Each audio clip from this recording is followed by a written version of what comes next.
સમાચાર જોઈએ તો સરકારી કામદારોને 1 જાન્યુઆરીથી 2026થી 8મો પગાર પંચ લાગુ થવાની ઉમ્મીદ છે, કારણ કે 31મી ડિસેમ્બરથી 7મો પગાર પંચ અમલમાં રહેશે નહીં.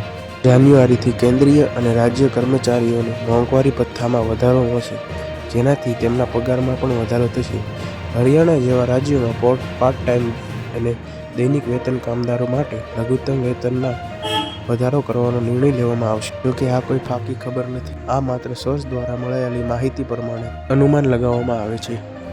સામાન્ય માણસ માટે વાત કરીએ તો જાન્યુઆરીથી આવકવેરા રિટર્ન ફાઇલ કરવા માટે એક નવું ફોર્મ જાહેર કરવામાં આવી શકે છે, જેમાં પહેલેથી જ તમારી બેન્કિંગ અને ખર્ચની વિગતો હશે. બીજા સમાચાર જાણીએ તો 1 જાન્યુઆરીથી એલપીજી અને કોમર્શિયલ ગેસ સિલિન્ડર માટે નવા ભાવ લાગુ કરવામાં આવશે. 1 જાન્યુઆરીથી ઉડ્ડયન ઇંધણના ભાવમાં પણ બદલાશે, જે હવાઈ ટિકિટના ભાવને પણ અસર કરી શકે છે. હવે આગળના મોટા સમાચાર જોઈએ તો unique identification authority of India UIDAI એ બાળકોના આધાર કાર્ડ અપડેટને લઈને એક મોટો અને મહત્વપૂર્ણ નિર્ણય લેવામાં આવ્યો છે. હવેથી બાળકોના આધાર કાર્ડમાં ફરજિયાત બાયોમેટ્રિક અપડેટ કરાવવા માટે કોઈ પણ ફી ચૂકવવી પડશે નહીં. આ નિર્ણયનો લાભ દેશના લાખો વાલીઓને થશે.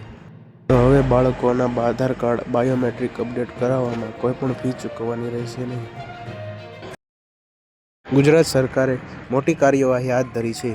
સરકારે જણાવ્યું છે કે પોલીસ તંત્રને ચાઇનીઝ દોરી અને કાચ પાયેલા દોરાના વેચાણ તથા સંગ્રહ કરતા લોકો સામે કડક કાર્યવાહી કરવાનો આદેશ આપ્યો છે.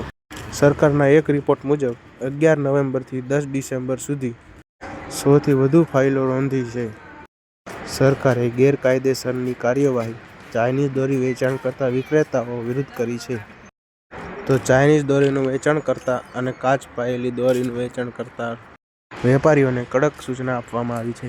આ ચાઇનીઝ દોરી વેચાવી પણ ન જોઈએ. તમારું શું કહેવું છે? કોમેન્ટમાં જણાવો. આજના ખાસ સમાચાર જોઈએ. ખેડૂતોને ટેકાના ભાવે તુવેર પાકનું વેચાણ કરવા ઓનલાઈન નોંધણી કરાવવાની સરકારે અનુરોધ કર્યો છે.